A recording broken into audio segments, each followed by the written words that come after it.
کشمیر کا کیا بنے گا؟ پاکستان کے زیر انتظام کشمیر، جسے پاکستان آزاد کشمیر کہتا ہے، وہاں 9 جون سے ایک بڑا احتجاج ہو رہا ہے اور قانون نافذ کرنے والے ادارے اور احتجاجی مظاہرین ایک دوسرے کے آمنے سامنے نظر آتے ہیں۔ اب تک تقریباً 2 درجن کے قریب افراد ہلاک ہو چکے ہیں سرکاری اعداد و شمار کے مطابق، جن میں قانون نافذ کرنے والے اداروں کے اہلکار بھی شامل ہیں، اور صورتحال یوں کشیدہ ہو رہی ہے کہ اب ان احتجاجی مظاہرین نے ایک لانگ مارچ کا اعلان کیا ہے اور یہ کشمیر کے دارالحکومت مظفر آباد پہنچنا چاہتے ہیں، جبکہ یہ سب کچھ اس موقع پر ہو رہا ہے کہ وہاں پر انتخابات کا وقت ہے، اور ایسا پہلی بار ہوا ہے کہ ان انتخابات کو چونکہ ایک حساس وقت میں ہو رہے ہیں تو پاکستان نے انہیں 3 مرحلوں میں تقسیم کرنے کا فیصلہ کیا ہے۔ سوال یہ ہے کہ یہ معاملہ ایک بند گلی میں کھڑا ہوا نظر آتا ہے۔ ایسا لگتا ہے کہ ایک T20 میچ کا آخری اوور ہے اور میچ پھنس گیا ہے، لیکن فیصلہ بہت قریب ہے۔ 2 ہی صورتیں ہیں، یا تو یہ احتجاجی مظاہرین جنہیں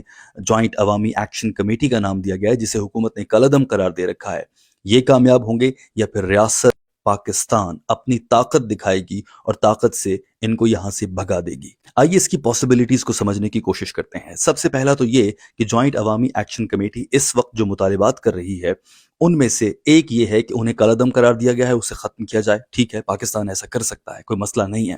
دوسرا، جو گرفتار کارکنان ہیں جن پر دہشت گردی کے تحت مقدمات درج کیے گئے ہیں، انہیں ختم کیا جائے۔ ٹھیک ہے، ایسا بھی ہو سکتا ہے۔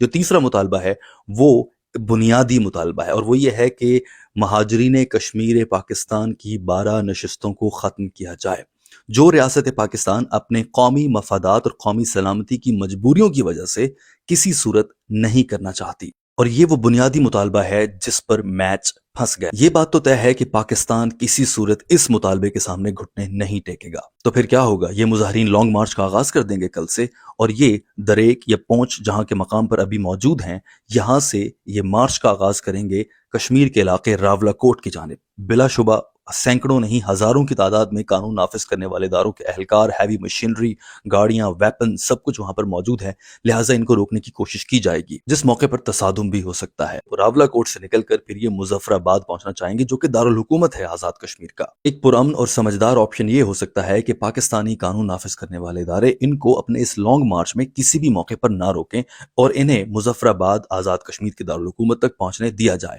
وہاں جا کر اگر یہ پرامن رہتے ہیں اور دھرنا دے دیتے ہیں، اس کو بھی جاری رہنے دیا جائے، اور جواز تلاش کیا جائے ریاست کی جانب سے کہ کب یہ بدامنی پر اترنے لگیں، عمارتوں پر، لوگوں پر حملہ کرنے لگیں اور صورتحال بگڑے، تو پھر ریاست اپنی طاقت دکھائے اور پاکستان کے وہ قانون نافذ کرنے والے اداروں کے اہلکار جو گزشتہ تقریباً 2 ماہ سے وہاں پر اسلحے سے لیس ہیں اور موجود ہیں، وہ ان کے آمنے سامنے آ جائیں اور تصادم شدت پکڑے۔ تب ایک جواز ہوگا کہ یہاں پر بدامنی تھی تو اس کو قابو کرنے کے لیے ایسا کیا گیا ہے۔ اور اگر یہ مظاہرین مظفر آباد پہنچ بھی جاتے ہیں اور وہاں پر پرامن رہتے ہیں، انتخابات کے کسی معاملے میں کوئی رخنہ نہیں ڈالتے اور پولنگ سٹیشنز پر حملے نہیں کرتے، سیاستدانوں پر حملے نہیں کرتے اور پرامن رہتے ہیں، تو ریاست پاکستان کو چاہیے کہ ان کو وہاں پر بیٹھے رہنے دیا جائے، اور یقیناً ریاست پاکستان کی یہ حکمت عملی ہو سکتی ہے کہ ان کو ایگزاسٹ کیا جائے، یہ تھک جائیں، تھک ہار کے چلے جائیں، بھلے ابھی 1.5 ماہ بیٹھے ہیں تو 3 ماہ اور بیٹھے رہیں، اگر یہ پرامن رہتے ہیں تو انہیں وہاں پر رہنے دیا جائے۔